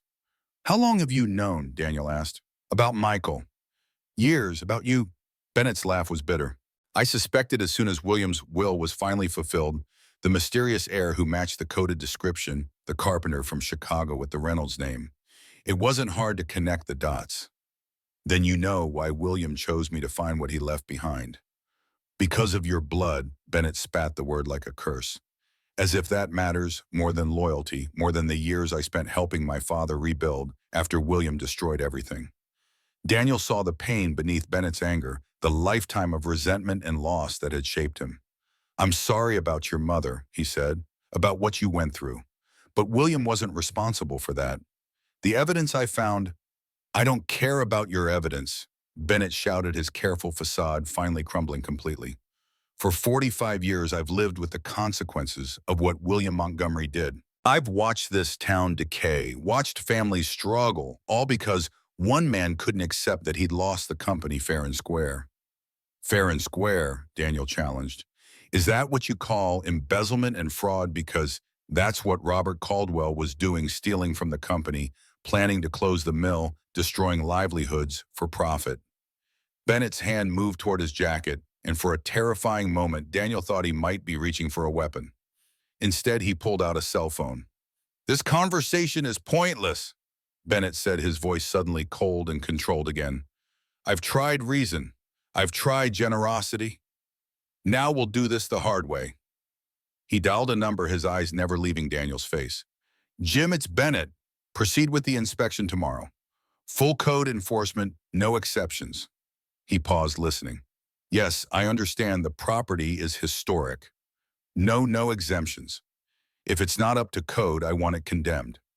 He ended the call with a smug smile. "Jim Parker is the county building inspector. He owes me several favors. By this time tomorrow, that mansion will be declared uninhabitable, and you and your son will be looking for a new place to live." "You can't do that," Daniel protested. "There are legal processes, appeals, which take time and money, neither of which you have." Bennett straightened his jacket. "Unless, of course, you reconsider my offer. $200,000. You can be out of Clearwater by the weekend. Start fresh somewhere else." Daniel felt a surge of anger, but controlled it. Getting into a physical confrontation with Bennett would solve nothing and might jeopardize everything William had worked to preserve. "I'll think about it," he said, forcing a neutral tone. Bennett smiled thinly. "Good, you have until tomorrow morning. After that, the wheels of bureaucracy start turning, and there's nothing I can do to stop them." He turned to leave, then paused. "Oh, and Reynolds, if you found something by this river, it would be in your best interest to turn it over. Some secrets are better left buried." Daniel watched Bennett make his way back up the garden path, his mind racing with the implications of this new threat. The building inspector could indeed make their lives miserable, possibly even force them out of the mansion before they could fully uncover William's trail of evidence. When Bennett was out of sight, Daniel headed for the woods, following the path he hoped Tyler had taken. He found his son halfway to town, the container clutched tightly to his chest. "Dad," Tyler exclaimed in relief. "I was worried. Did Bennett do anything?" "Just threats," Daniel assured him, "but they're serious ones. We need to see Sheriff Cooper right away." They found Sheriff Cooper at his office in the small Clearwater police station. The sheriff listened gravely as Daniel explained their discoveries and Bennett's threats. "Building Inspector Jim Parker is definitely in Bennett's pocket," Cooper confirmed. "Has been for years. If Bennett wants your place condemned, Parker will find a way to make it happen." "Can you stop it?" Daniel asked. Cooper shook his head. "Not directly. Building code enforcement is county jurisdiction, not mine. But I can buy you some time." He reached for his phone. "Parker's brother-in-law owes me a favor. I can probably get the inspection delayed for a day or two." While Cooper made his call, Daniel and Tyler examined the contents of the container more thoroughly. The financial evidence was comprehensive and damning proof that Robert Caldwell had systematically looted Montgomery Steel, diverting millions to offshore accounts while preparing to close the mill and blame economic conditions. "This would have destroyed Caldwell if it had come out in 1907, Cooper observed, returning to the desk. "Might even have meant prison time. No wonder he was willing to go to such lengths to stop William." "But what do we do with this now?" Daniel asked. "Robert Caldwell has been dead for decades." "But his company lives on," Cooper pointed out. "Monarch Development is built on the fortune Robert Caldwell accumulated after forcing William out. And there are still people in Clearwater who lost everything when the mill closed. Pensions that vanished, promises broken." "So this isn't just about clearing William's name," Daniel realized. "It's about justice for the whole town." "Exactly." Cooper nodded. "William Montgomery didn't just leave this for you, Reynolds. He left it for Clearwater." As they discussed their next steps, Sarah Harrison arrived at the station, summoned by Cooper's deputy. "Bennett came to my store after leaving the river," she explained. "He was agitated, talking about taking care of the Reynolds problem once and for all. I was worried he might do something desperate." "He's trying to get the mansion condemned," Daniel told her. Sarah's expression darkened. "That man has been manipulating this town for decades, just like his father before him. It's time someone stood up to him." "We have the evidence William collected," Daniel said, showing her the documents, proof that Robert Caldwell, not William, was the one stealing from the company. Sarah examined the papers with tears in her eyes. All these years, I knew William was innocent, but without proof, this changes everything. If we go public with this, Cooper cautioned, Bennett will fight back with everything he has. He's got money-influenced lawyers. So do we now, Daniel pointed out, indicating the bearer bonds and bank documentation. William made sure his heir would have the resources to finish what he started. Tyler, who had been quietly absorbing the adult conversations, suddenly spoke up. Great-grandpa William didn't just want his name cleared. He wanted to help Clearwater, right? That's why he left clues for us to find the truth. Sarah smiled at the boy.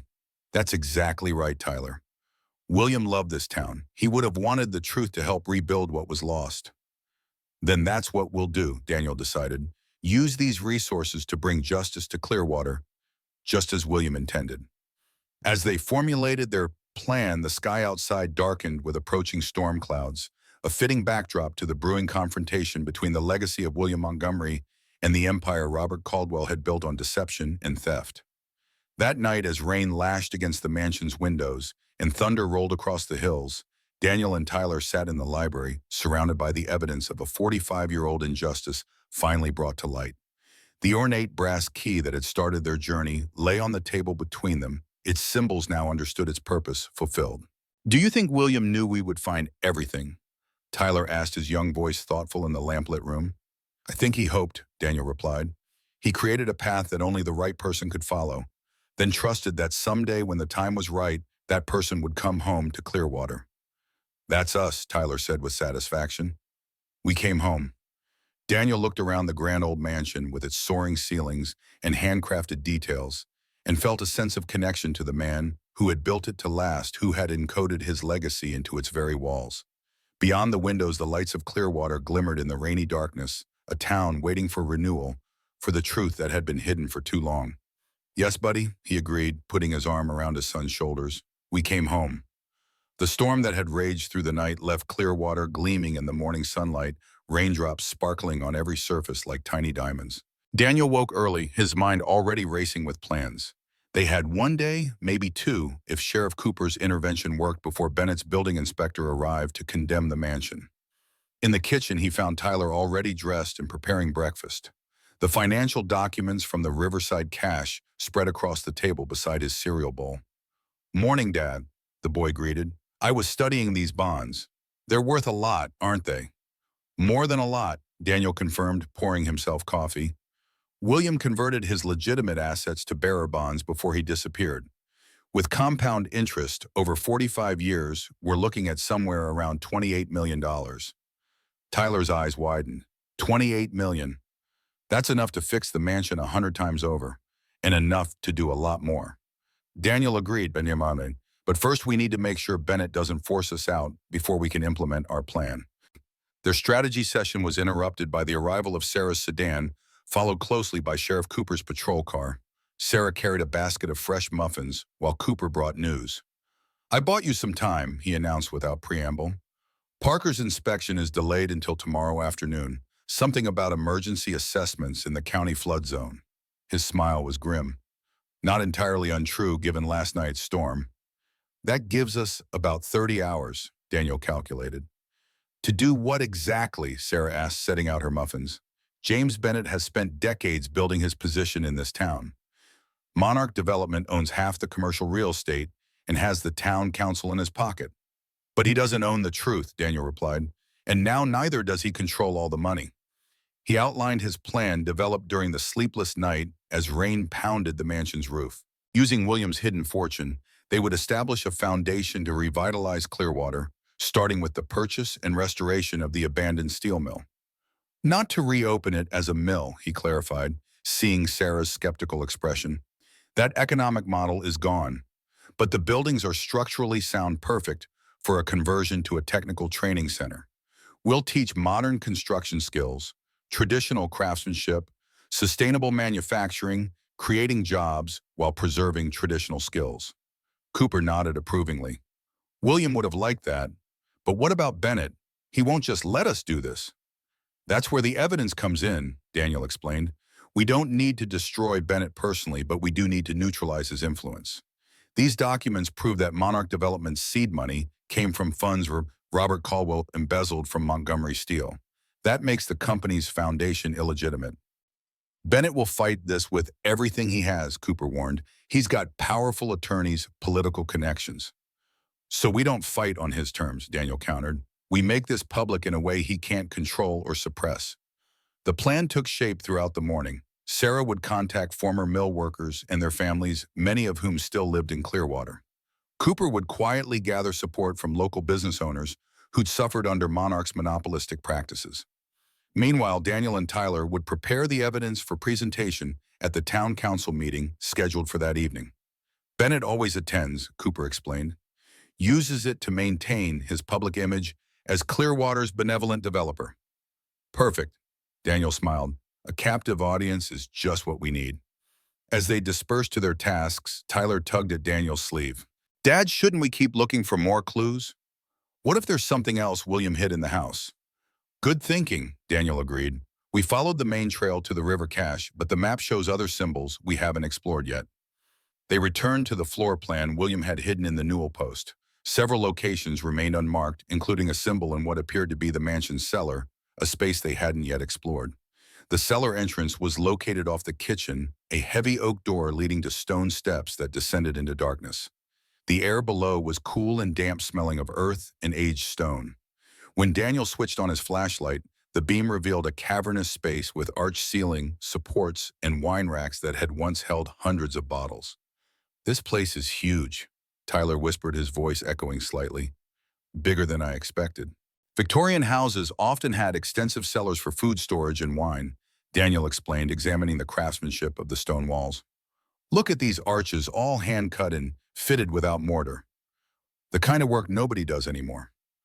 Following the map, they made their way to the cellar's far corner, where a section of wall bore the faint outline of the compass rose symbol from their key. Unlike other hiding places, this one showed signs of recent disturbance. The surrounding dust had been disturbed, and fresh scratches marred the ancient stonework. Someone's been here, Daniel said grimly. Recently. Bennett, Tyler suggested. Probably. Let's see if he found anything. When Daniel pressed the symbol, a section of wall swung inward with surprising ease, revealing a small chamber beyond.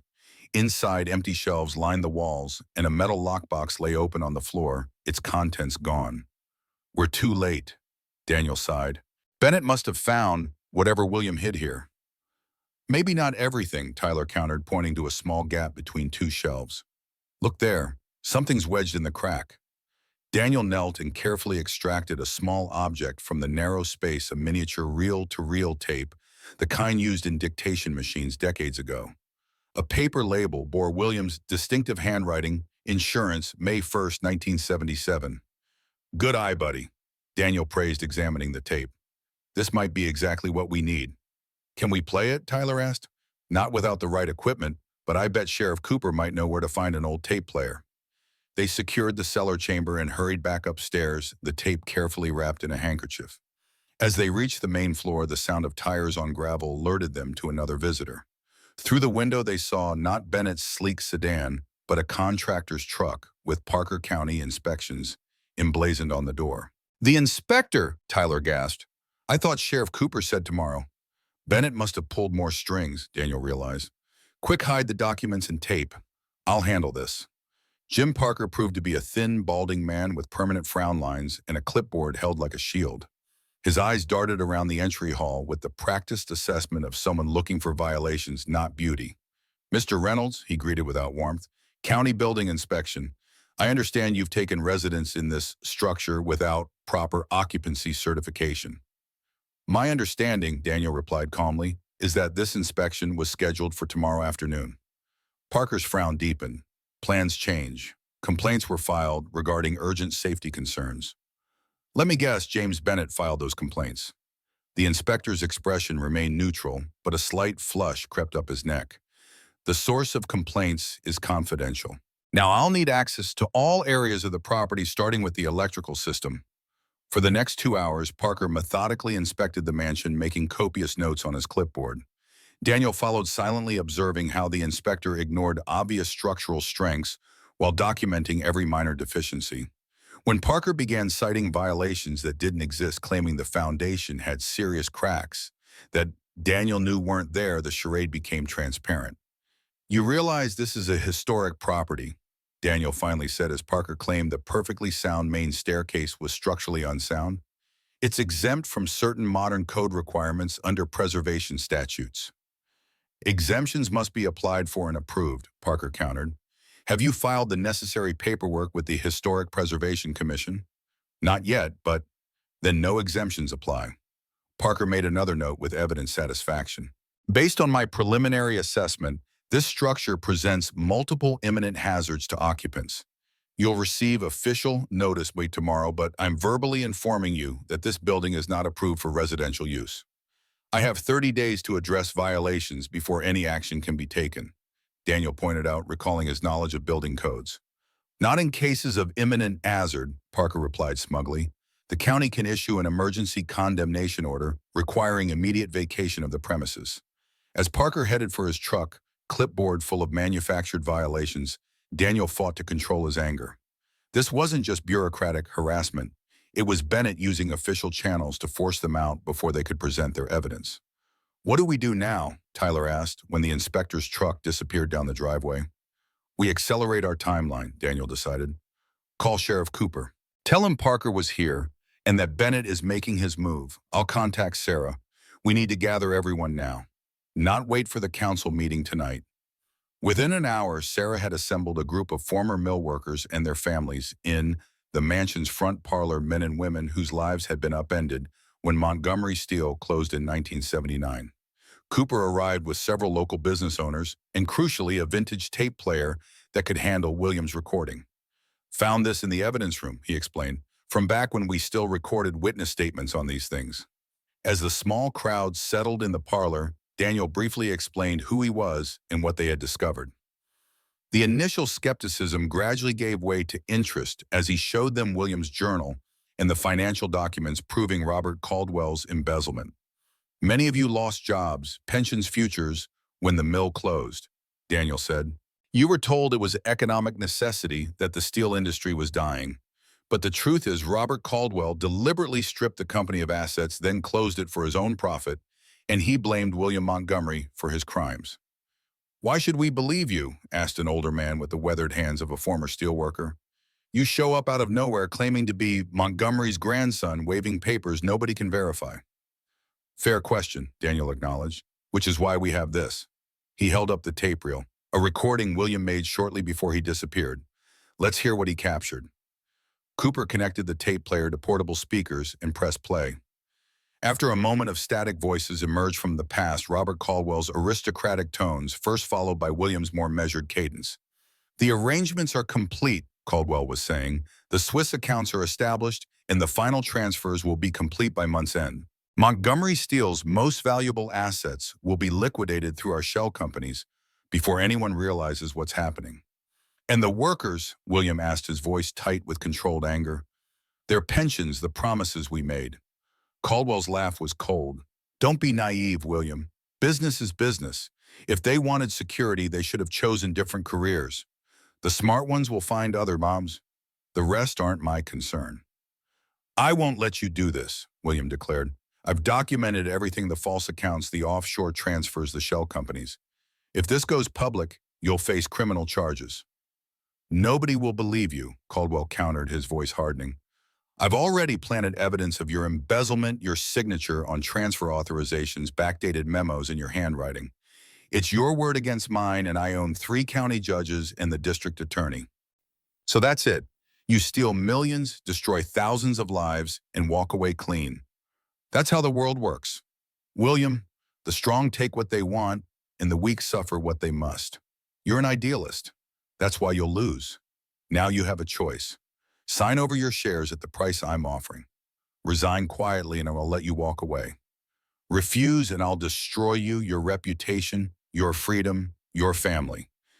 The tape continued documenting Caldwell's detailed confession of his crimes and explicit threats against William and his loved ones. When it finally ended, the room was silent, the former mill workers and their families stunned by the revelations.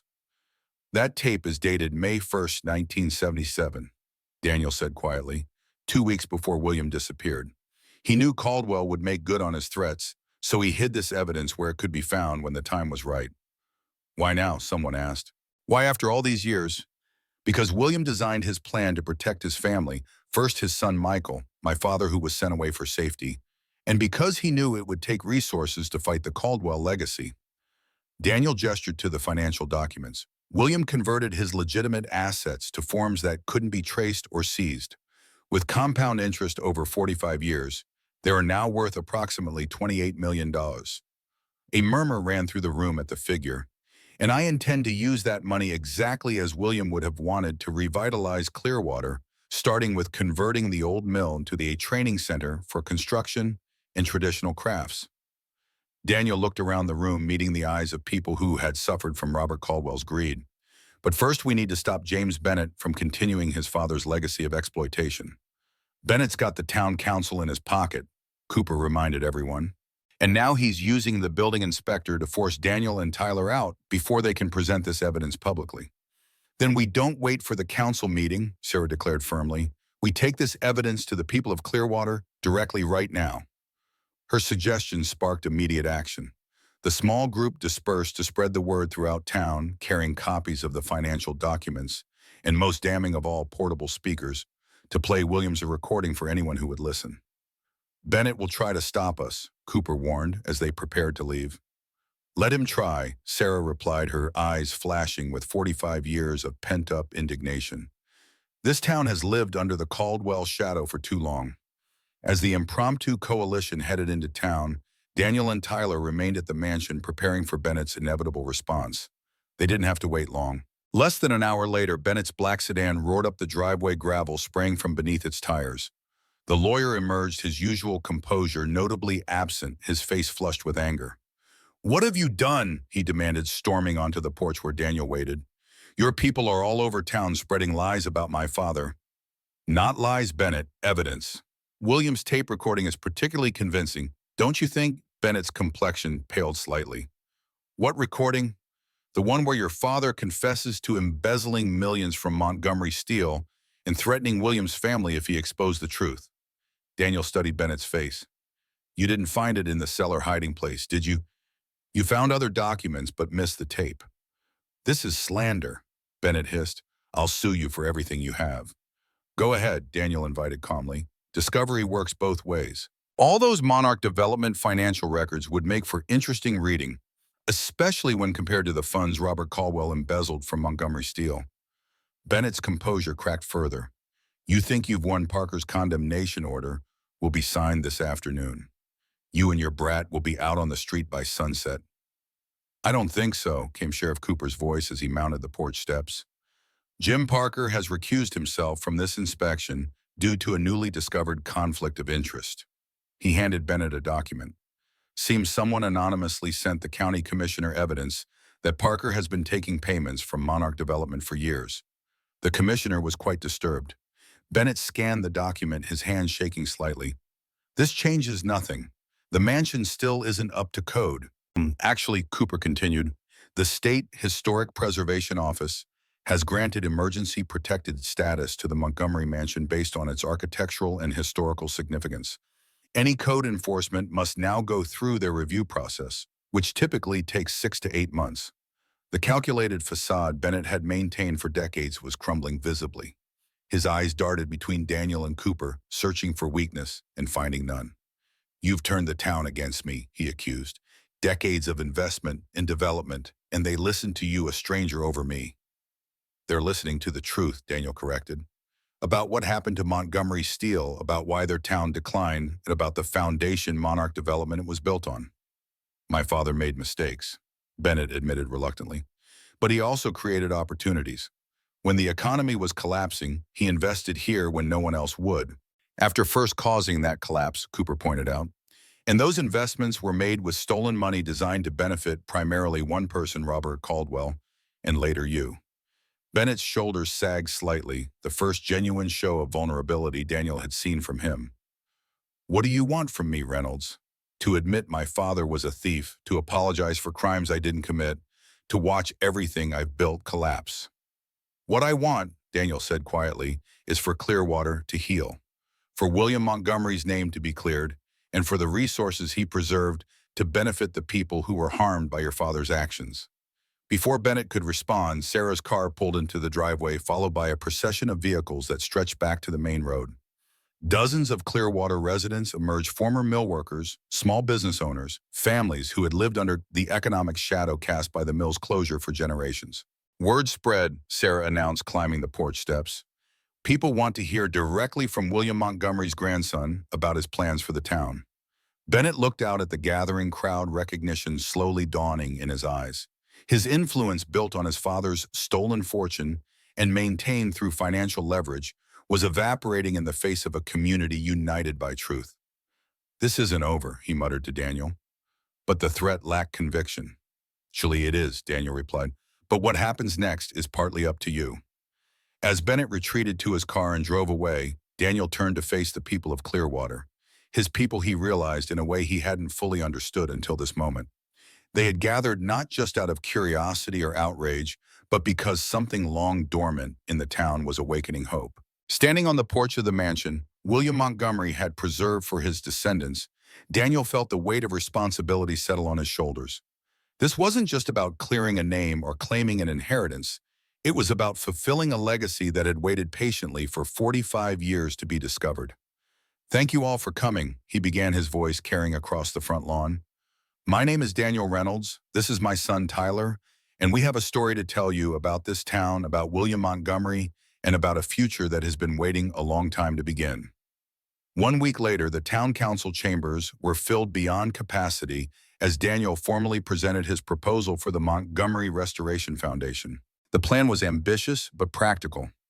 Purchase the abandoned mill property, convert it into a training center for traditional building crafts and sustainable manufacturing, and establish a fund to support small business development throughout Clearwater.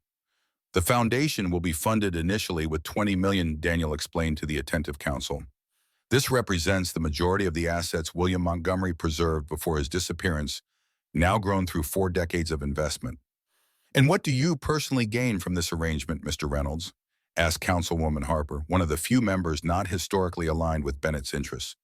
"A home for my son and me," Daniel replied simply. "The opportunity to restore the Montgomery mansion to its former glory, and the chance to continue my family's tradition of building things meant to last." The council voted unanimously to approve the foundation's initial permits and to facilitate the purchase of the mill property from its current owner, a Monarch Development subsidiary that Bennett had directed to sell the land as part of a negotiated settlement. Bennett himself was noticeably absent from the meeting. Following the public revelation of his father's crimes, he had withdrawn from most community events. His influence diminished but not entirely eliminated. Monarch Development continued to operate, though, on a reduced scale and under increased scrutiny. "He's not finished," Cooper warned Daniel after the council meeting. "Men like Bennett don't just accept defeat. He's regrouping, planning his next move." "I know," Daniel acknowledged, "but he's no longer operating from a position of unchallenged power, and we have something he doesn't." "What's that?" "The truth," Daniel said simply, "and the support of the community." The first tangible sign of Clearwater's renewal came 3 weeks later, when the Montgomery Restoration Foundation broke ground on the training center project. Former mill workers stood alongside young people eager to learn traditional crafts, as Daniel outlined the vision for the facility. "This won't be just a school," he explained to the gathered crowd. "It will be a place where the skills that built America are preserved and passed to new generations, where craftsmanship isn't just about what you make, but about how you make it and why it matters." Tyler, standing proudly at his father's side, had embraced his role as the youngest member of the Montgomery Reynolds legacy. His natural talent for woodworking had blossomed under Daniel's guidance, and the tower room of the mansion had been converted into a workshop where father and son spent evenings crafting furniture in the style William had once favored. The renovation of the Montgomery mansion proceeded alongside the training center project. Daniel applied his expertise in historical restoration, working with local craftsmen to preserve original features while updating systems for modern comfort. The library, with its floor-to-ceiling bookshelves and ornate moldings, was the first room fully restored, a fitting tribute to William's love of knowledge and careful planning. Sarah Harrison became a regular presence at the mansion, sharing meals and stories, filling in the gaps in the family history that William's journal had left unexplained. She moved into the guest suite when her arthritis made managing her own home difficult, becoming the grandmother figure Tyler had never had. William would be proud, she told Daniel one evening as they sat on the restored front porch watching the sunset over Clearwater. Not just of what you've built, but of who you are. You have his integrity, his vision. And his stubbornness, according to you, Daniel added with a smile. That too, Sarah chuckled. The best qualities often run in families just like the challenges. 1 year after their arrival in Clearwater, Daniel completed the restoration of William's study, the final room in the mansion to be brought back to its original splendor. The desk crafted by William himself, Sarah had revealed now stood polished and proud before the windows overlooking the gardens Tyler had begun to reclaim from decades of neglect. In the desk's secret drawer discovered during the restoration, Daniel found one last message from his grandfather, a small wooden box of exquisite craftsmanship containing Elizabeth's wedding ring and a note. For my grandson when he finds his Elizabeth. True love builds foundations that time cannot erode. Use this ring to start your own legacy of love that lasts beyond loss. Daniel placed the ring carefully in his own desk drawer, touched by William's final gift. Perhaps someday he would find someone to share this restored life with, someone who would understand the value of things built to endure. For now he had Tyler the mansion and a town slowly coming back to life around them. The Mill Training Center opened its doors 6 months later, welcoming its first class of students, local youth and career changers eager to learn traditional building crafts fused with modern sustainable techniques. Daniel taught classes on historical restoration, passing on the knowledge that had flowed from William through Michael to him, and now to a new generation. James Bennett attended the opening ceremony, standing at the back of the crowd, his expression unreadable. Afterward, he approached Daniel with none of his former arrogance. You've done good work here, Reynolds, he acknowledged stiffly. Not what I would have done with the property, but meaningful to the community. Thank you, Daniel replied, surprised by the concession. It's what William would have wanted. Bennett nodded slightly. My father made his choices, bad ones as it turns out. I've had to reconsider many things this past year. He hesitated, then added, for what it's worth, I'm selling my controlling interest in Monarch. Starting fresh elsewhere. Sometimes that's the best path forward, Daniel agreed. Clean slate, new perspective. The past never fully releases us, Bennett observed, glancing around at the mill buildings, now humming with new purpose. But perhaps we don't have to be defined by it. As Bennett walked away, Daniel felt not triumph, but a complex mixture of satisfaction and sympathy. The man had built his life on a foundation of lies only to see it crumble when the truth emerged. Yet he was choosing to rebuild rather than merely retreat, a choice that suggested Bennett might finally be breaking free from Robert Caldwell's toxic legacy. That evening, Daniel and Tyler sat in the library of the fully restored Montgomery mansion. The ornate brass key that had started their journey displayed in a custom case on the mantel. Through the windows, they could see the lights of Clearwater twinkling in the twilight, more numerous and brighter than when they'd first arrived. Dad, Tyler said thoughtfully, do you think William knew exactly how everything would turn out? That we'd find all his clues and fix the town? Daniel considered the question carefully. I think he hoped. He created a path that required the right skills, the right perspective, and trusted that someday his family would follow it. Like how you taught me to measure twice and cut once, Tyler said. Exactly like that. Daniel smiled, recognizing the carpentry wisdom he'd passed down from his father and grandfather. William built his plan the way he built this house, with care, precision, and faith that quality work endures. Tyler nodded, satisfied with the answer. At 9 years old, he'd grown in confidence and skill over the past year, developing a craftsman's hands and an old soul's patience. In his workshop in the tower room, he was currently building a small jewelry box from oak, salvaged during the mansion's renovation, his first solo project intended as a surprise for Sarah's birthday. The best thing William built wasn't this house, though, Daniel continued. It was the connection between generations. From him to your grandfather to me to you. That's a legacy even stronger than stone and wood. Outside, a gentle rain began to fall, droplets pattering against the restored slate roof in a soothing rhythm. The mansion embraced them in its solid warmth, a testament to craftsmanship preserved and renewed. You know what I think the real American dream is? Daniel said, watching the rain trace patterns on the leaded glass windows. It's not just building something new. It's repairing what's broken and making it better for those who come after us. Tyler leaned against his father's shoulder, content in the home they had discovered, restored, and claimed as their own. I think great-grandpa William would agree with that. In the soft lamplight of the library surrounded by books that had waited decades to be read again, father and son sat in comfortable silence, the latest custodians of a legacy built on truth, craftsmanship, and the unbreakable bonds of family that transcended even time itself.